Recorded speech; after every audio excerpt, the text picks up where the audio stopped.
Alors, bonjour frères et sœurs, merci vraiment de me suivre chez vous. Je voulais de tout cœur dire merci à tous mes frères et sœurs qui sont en train de me suivre maintenant dans les cultes de famille, le culte individuel, c'est dimanche matin. Je voulais que la grâce de notre Seigneur Jésus nous encourage et nous fortifie dans ces moments difficiles que nous sommes en train de traverser tous. Que tu sois dans le confinement voulu par l'État ou dans les confinements personnels, mais je prie que le Seigneur Dieu nous fortifie et nous encourage. Ma prière, c'est que chacun de nous continue de respecter les gestes barrières et que chacun de nous continue de respecter les conseils donnés par les autorités et nos dirigeants effectifs de l'Église. Merci beaucoup vraiment, frères et sœurs, parce que ce matin, nous allons devoir nous encourager. Nous savons tous la puissance qui est derrière la parole de Dieu. Ce dimanche est spécial. Spécial pourquoi? Parce que c'était un dimanche où nous sommes en train de célébrer la résurrection de notre Seigneur Jésus et que le tombeau est vide. Jésus est réellement ressuscité. Et nous voulons vraiment parler de cela parce que même à l'époque de notre Seigneur Jésus, il y a eu beaucoup de disciples qui n'ont pas eu à croire réellement, bien que Jésus a passé tout son temps à expliquer, à prêcher, à encourager, à montrer que vraiment qu'il devrait mourir et qu'il allait ressusciter après 3 jours. Mais voilà ce moment arrivé, il y a des doutes, il y a beaucoup d'hésitations, il y a des disciples qui se posent des questions, est-ce que réellement Jésus-Christ est ressuscité? Frères et sœurs, j'ai eu le temps vraiment d'étudier ces textes dans plusieurs livres du Nouveau Testament. J'ai commencé d'abord avec le livre de Matthieu, le livre de Marc, l'évangile selon Matthieu, l'évangile selon Marc, selon Luc et même selon Jean. Mais l'étude que nous allons faire ce matin, ce sera beaucoup dans les évangiles synoptiques, c'est-à-dire l'évangile de Matthieu, de Marc et de Luc. Nous allons beaucoup plus parler de la résurrection. Comment est-ce qu'ils ont vu, comment est-ce qu'ils ont compris le message que Jésus-Christ avait donné sur la résurrection et comment est-ce que même cet événement se réalisait d'après Matthieu, d'après Marc et d'après Luc. Frères et sœurs, avant d'aller plus loin, baissons la tête et prions s'il vous plaît. Père éternel, nous voulons te dire merci de tout cœur. Merci parce que ta parole est la vérité. Merci parce que ta parole est capable de nous libérer, nous changer et de nous transformer. Ma prière ce matin, Père, que tu ouvres les oreilles de nos cœurs, que tu ouvres notre intelligence à saisir les Écritures qui nous libèrent, qui nous encouragent, qui nous fortifient et qui nous consolent. Merci beaucoup parce que ce dimanche est spécial pour nous, Père. Nous voulons vraiment apprendre de la résurrection de notre Seigneur Jésus et surtout de comprendre quel est l'impact de cette résurrection dans la vie de chaque disciple aujourd'hui. Merci beaucoup Seigneur, reçois l'honneur et la gloire, c'est dans le nom puissant précieux de notre Seigneur Sauveur Jésus que j'en suis prié. Amen.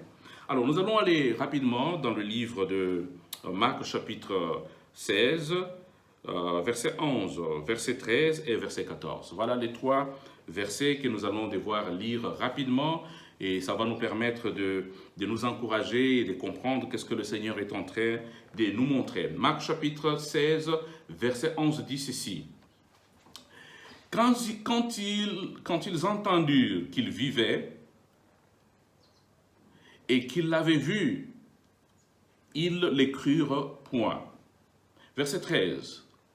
Ils revinrent l'annoncer aux autres, qui ne les crurent pas non plus. Le verset 14. Enfin il apparut 11 pendant qu'ils étaient à table, et il leur reprocha de leur incrédulité et la dureté de leur cœur, parce qu'ils n'avaient pas cru ce qu'ils l'avaient vu ressusciter. Et ça, c'est très important de comprendre ces textes. Alors, ces textes nous parlent de 3 apparitions au même moment. Il y a une apparition qui est arrivée très tôt le matin, il y a une autre apparition qui est arrivée les après-midi, il y a aussi une apparition qui est arrivée le soir. Alors, le matin, c'est très important de comprendre cela, c'est parce que, vous savez, déjà, ils ont passé une nuit terrible dans beaucoup d'inquiétudes, de questionnements, ainsi de suite, parce que c'était tellement tragique, la mort de notre Seigneur Jésus, le vendredi. Et là, ils ont passé une nuit vraiment avec beaucoup d'inquiétudes et de soucis. Et je m'imagine que tous les disciples étaient tétanisés. Et quand ils arrivent le matin, c'est une femme qui se lève, il s'appelle Marie de Magdala, il va à la tombe pour aller voir réellement, nous allons arriver là-bas, parce que quand vous lisez le verset 1, nous dit clairement que lorsque le sabbat fut passé, Marie de Magdala, Marie, mère de Jacques, et Salomé achetèrent les aromates.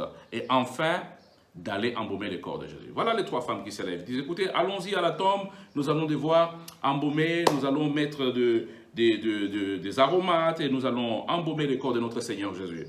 À la grande surprise, quand ils arrivent là-bas et ils sont partis pour voir le corps, la surprise qui les attendait, c'était la résurrection. Incroyable.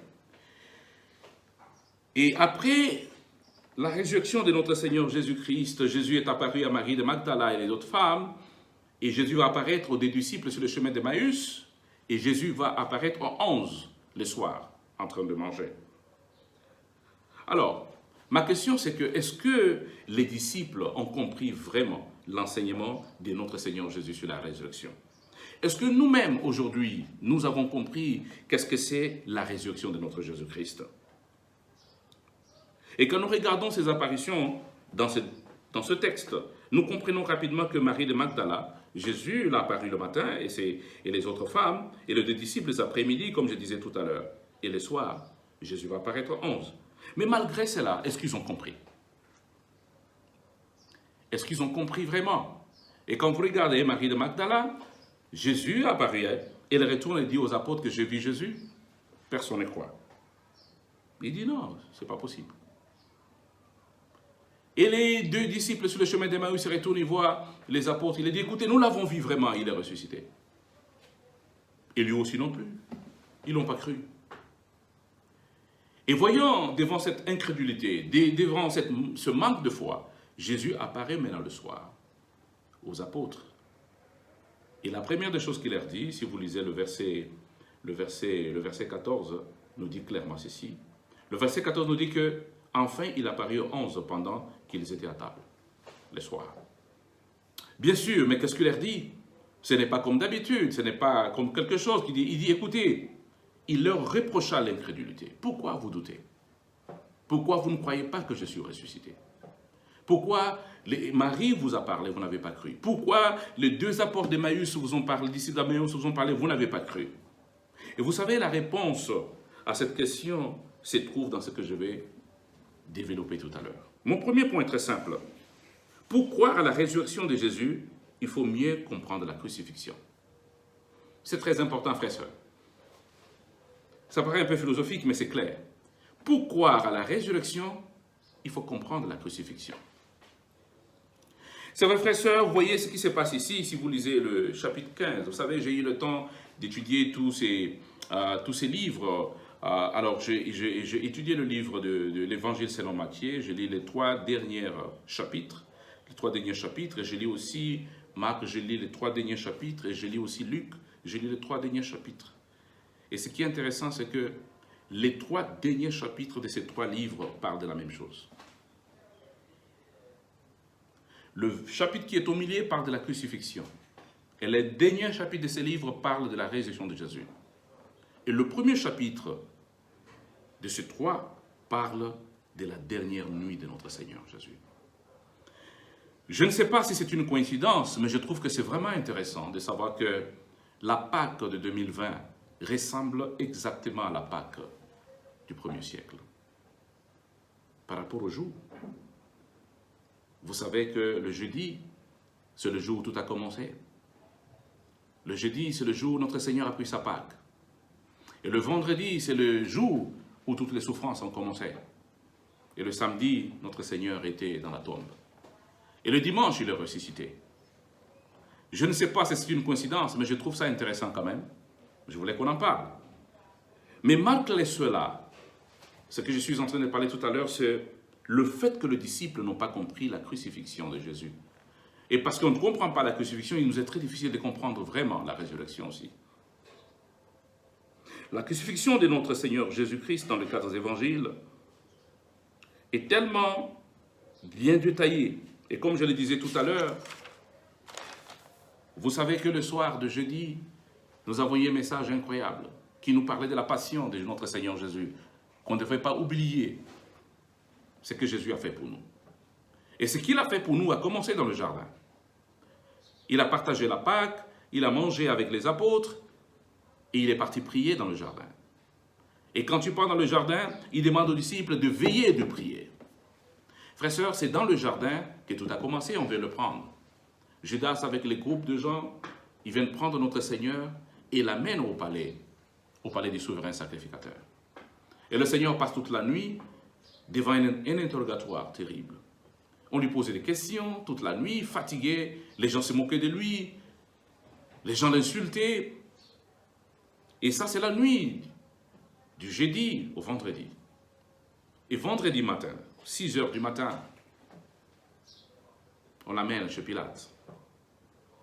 D'abord, ils prient, ils décident eux-mêmes, ils font leur petite réunion, ils disent, écoutez, qu'est-ce que nous allons faire? Il faut qu'on décide, on doit lui donner à Pilate, Pilate doit le condamner.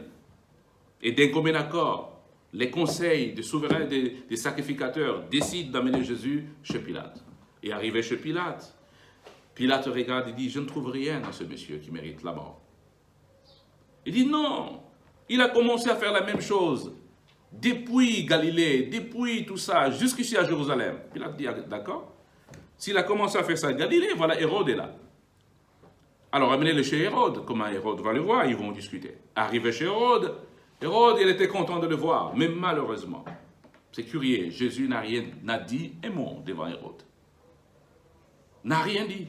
Toutes les questions qu'Hérode posait, Jésus n'a rien répondu. Hérode était déçu. Il a dit, retournez-le chez Pilate. Et arrivé chez Pilate, Pilate voulant satisfaire le désir des Juifs, ce qu'il va faire, c'est qu'il va donner notre Seigneur auprès des Juifs pour qu'on les crucifie. Après l'avoir flagellé, on va le crucifier.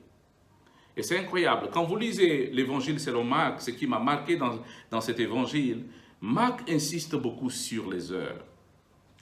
Et vous voyez, il part très tôt matin, on l'a mené chez Pilate. À 3 heures, notre Seigneur a été crucifié. À 6 heures, il y a eu le rideau du temple qui s'est déchiré. Et pendant 3 heures, il y a eu le ténèbre sur la surface de la terre.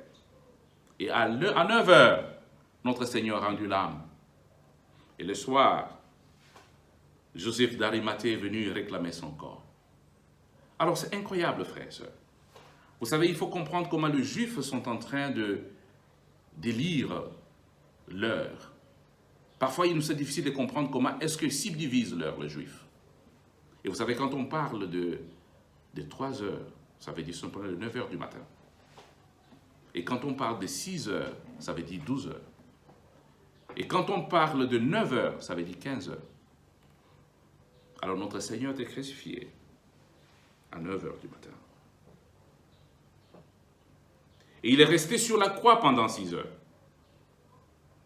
3 heures après, vers 12 heures, c'est alors que le rideau du temple se déchire, pour montrer simplement qu'il n'y a plus de barrière entre nous avec Dieu, que nous pouvons accéder à notre Dieu. On n'a plus besoin d'intermédiaire, on n'a plus besoin d'autres personnes. Ce rideau qui séparait le lieu de saint et le lieu saint, le rideau est déchiré pour nous montrer que nous pouvons accéder auprès de notre Seigneur.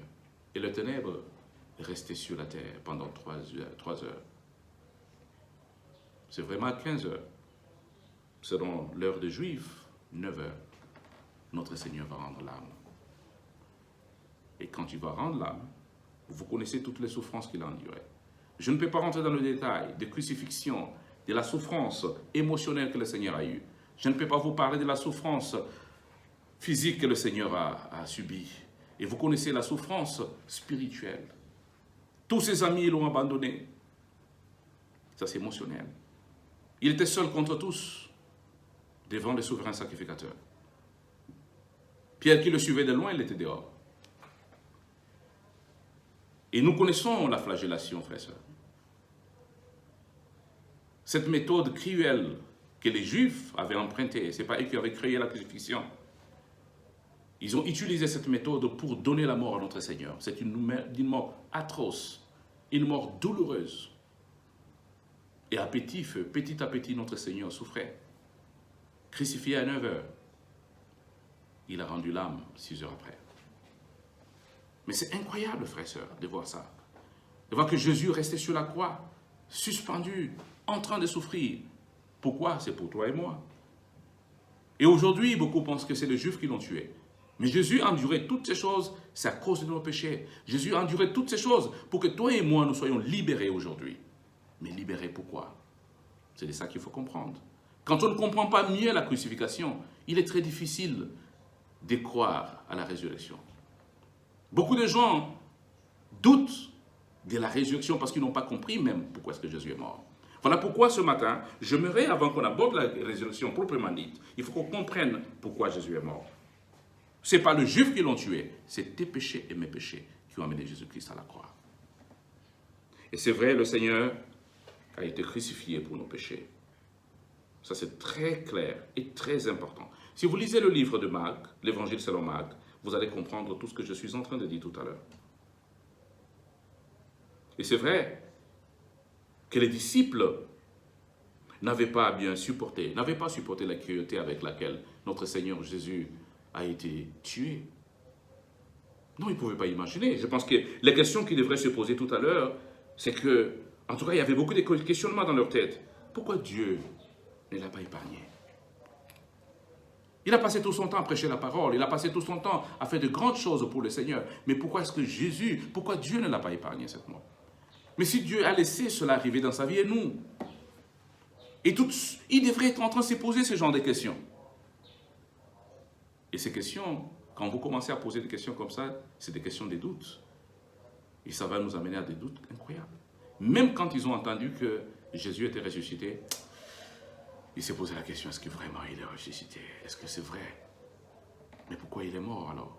Si cette puissance capable de le ressusciter aujourd'hui était là, pourquoi cette puissance ne l'a pas épargné de la mort? Mais c'est mal comprendre ce que le Seigneur avait dit. Jésus a dit qu'il allait passer par là. Il allait mourir pour nous donner la vie et nous libérer totalement, frères et sœurs. Donc vous comprenez que c'est très important de comprendre la crucifixion. Au regard de tout ça, je pense qu'il est clair pour nous de comprendre que et ce qui se passe aujourd'hui dans le monde, nous sommes en train de parler aujourd'hui de Covid-19. Voilà encore une pandémie qui est en train de semer la terreur. Une pandémie qui est en train de semer la mort partout. Et c'est terrifiant quand nous regardons les statistiques aujourd'hui, le nombre de morts aux États-Unis, les contaminés, le nombre de morts en Italie et les contaminés en France, partout, et même en Afrique. Et parfois même en Afrique, on se pose la question, qu'est-ce qui va nous arriver? Beaucoup sont dans la panique, beaucoup sont en train de se poser beaucoup de questions aujourd'hui. Il y a d'autres même qui doutent de la puissance de Dieu. Mes frères et sœurs, il est clair qu'on comprenne. Quand on comprend bien la souffrance et la douleur, on peut comprendre la résurrection de notre Seigneur Jésus-Christ. Donc aujourd'hui, frères et sœurs, apprenons à faire très bien la lecture de la douleur. Faisons très bien la lecture de la souffrance. Quand on ne lit pas très bien ce qui nous arrive, quand on ne cherche pas à comprendre pourquoi nous sommes dans ce que nous sommes en train de traverser, qu'est-ce que Dieu recherche derrière toutes ces genres de choses? Donc nous risquons de douter même de la puissance de Dieu qui est capable de faire de grandes choses. Amen. Beaucoup nous sommes confinés volontairement aujourd'hui. Il y a d'autres même qui sont confinés par la volonté de l'État. Et quelle est la lecture que nous avons de cette souffrance que nous endurons? Est-ce que c'est l'occasion pour nous de lâcher tout? C'est une manière de voir les choses aussi. C'est une lecture. Je suis confiné, je suis dans les difficultés et tout, je ne fais plus rien. Je ne lis plus ma Bible, je ne prie plus, je ne partage plus ma foi, ainsi de suite, parce que je suis confiné. C'est une manière de lire aussi la situation. Mais est-ce qu'il y a des qui comprennent, ok, je suis confiné, mais c'est un moyen pour moi aujourd'hui de prier davantage. Dieu me donne l'opportunité de prier davantage. Dieu me donne l'opportunité de dévorer la parole de Dieu. Dieu me donne l'opportunité de partager ma foi à travers les réseaux sociaux. Dieu me donne l'opportunité de faire la communion fraternelle à travers les réseaux sociaux. Dieu me donne l'opportunité vraiment aujourd'hui de servir les autres. C'est un choix. Soit tu vas lire ça positivement ou tu liras ça négativement. Mais malheureusement, beaucoup parmi nous, nous sommes en train de faire une lecture négative de la situation. Nous avons tout lâché. Il y a même ceux qui pensent, mais pourquoi est-ce que Dieu a permis ça? Et pourquoi est-ce qu'on a fermé l'église? On ne peut plus se retrouver. C'est compliqué ça. Mais c'est vrai, l'église n'est pas les quatre murs. La Bible dit, 2 ou 3 qui s'unissent en mon nom, je suis avec eux. Vous savez que l'église, c'est l'ensemble de disciples. L'église, c'est l'ensemble de chrétiens. Mes frères et sœurs, nous sommes aujourd'hui en train de nous réunir d'une manière virtuelle. Et vous pouvez me suivre dans vos maisons.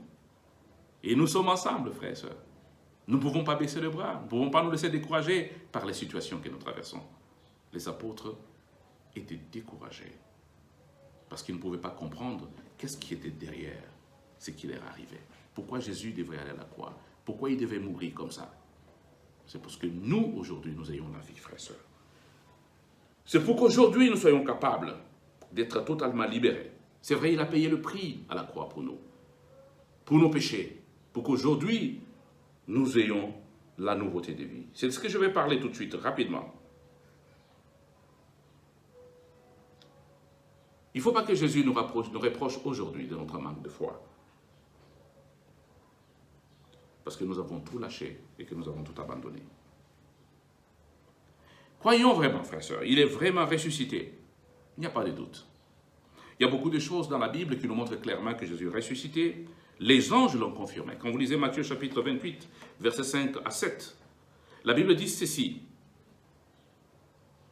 Il n'est point ici, il est ressuscité, comme il avait dit. Ça, c'est les anges qui confirment la résurrection de Jésus.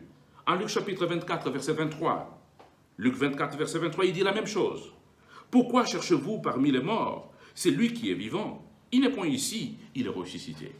Et ça, c'est les anges qui confirment ça. Jésus est vraiment ressuscité. On n'a pas de doute. Et quand vous allez plus loin, les apôtres ont confirmé la même chose. Acte chapitre 2, verset 32.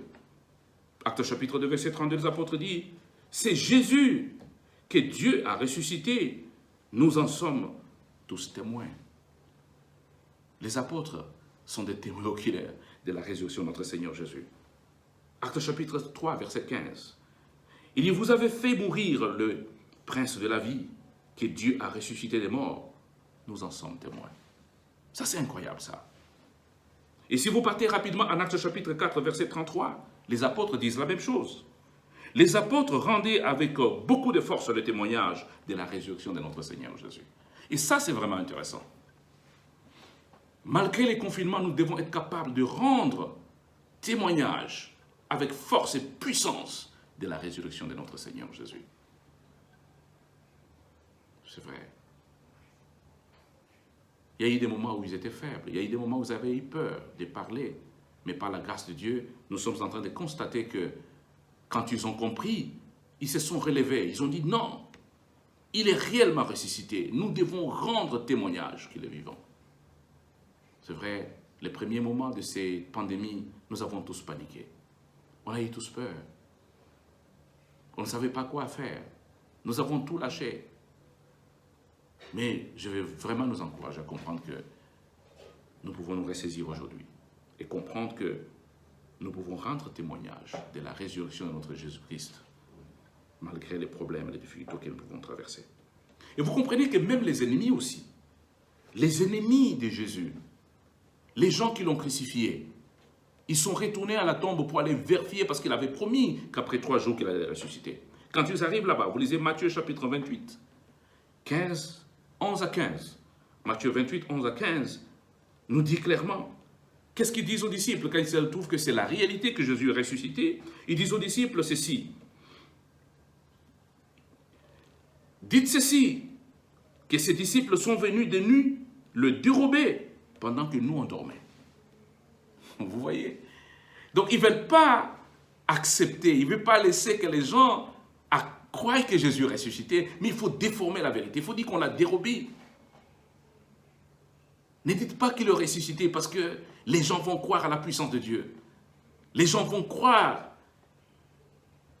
à ces mystères incroyables qui est derrière la résurrection de notre Seigneur Jésus.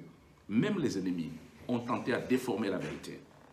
Mais en réalité, notre Seigneur est ressuscité. Si tu ne peux pas croire les témoignages des anges, si tu ne peux pas croire les témoignages des apôtres, même de ses propres ennemis, je pense que tu peux croire les témoignages qui est en toi. Ça, c'est le mon dernier point. La transformation de notre vie le confirme. Oui. La transformation de notre vie le confirme. Si vous lisez Romains chapitre 6, verset 4, nous dit ça clairement. Comme Christ est ressuscité, de même nous le sommes. Et aussi, nous devons marcher en nouveauté de vie. Vous comprenez, la résurrection de Jésus-Christ n'est pas n'importe quoi. La résurrection de Jésus-Christ a l'impact sur la vie de chaque disciple de Jésus aujourd'hui. La résurrection de Jésus-Christ nous donne le changement de vie. Si Jésus est ressuscité, nous devons le prouver par notre vie, vraiment. Nous allons le prouver comment? Par notre vie qui a changé. Par notre manière de faire. Nous ne vivons pas comme on vivait avant. Le vieil homme est crucifié. L'ancienne vie est partie. Et tout est nouveau maintenant dans notre vie. Et les gens qui sont autour de nous, nos parents, les gens qui vivent avec nous doivent voir ça. Doivent voir que tout a changé. Et que cette occasion, que ce moment que nous traversons, ne soit pas le moment où toutes les choses que nous avions abandonnées doivent revenir dans notre vie. Nous serons en train vraiment de ne pas confirmer la résurrection de notre Seigneur Jésus. Et s'il est réellement ressuscité, que les gens le confirment, que les gens le disent, par rapport à notre foi, par rapport à notre engagement, par rapport à notre lecture de la Bible, par rapport à notre partage de la foi, et que les gens voient que ce monsieur, la résurrection de Jésus-Christ a l'impact sur sa vie. Frères et sœurs, le tombeau est vide. Et nous devons le confirmer par notre propre vie. Jésus ressuscité, il est revenu à la vie. Et nous devons le confirmer par notre propre vie. Nous ne pouvons pas bien comprendre la résurrection si nous n'avons pas compris la crucifixion. Pourquoi il est mort? Il est mort pour tes péchés. Il est mort pour mes péchés. Et nous devons donner un sens à sa résurrection par le changement de notre vie, par la nouveauté de vie. Détestons le mal, détestons le péché, retournons vers notre Seigneur et que le monde nous regarde et voie que c'est vraiment le disciple de notre Seigneur Jésus. La Bible nous dit qu'on nous reconnaîtra par notre amour. Pendant ces moments difficiles que nous traversons, frères et sœurs, c'est le moment de servir. C'est le moment d'aider les autres, d'aider le pauvre. Ce n'est pas le moment de rester dans notre égoïsme individuel. Le moment est arrivé de nous repentir. Que Dieu nous fortifie et nous encourage. Il est vraiment ressuscité et le tombeau est vide. Que notre vie le prouve. Merci. Que le Seigneur nous fortifie. Amen.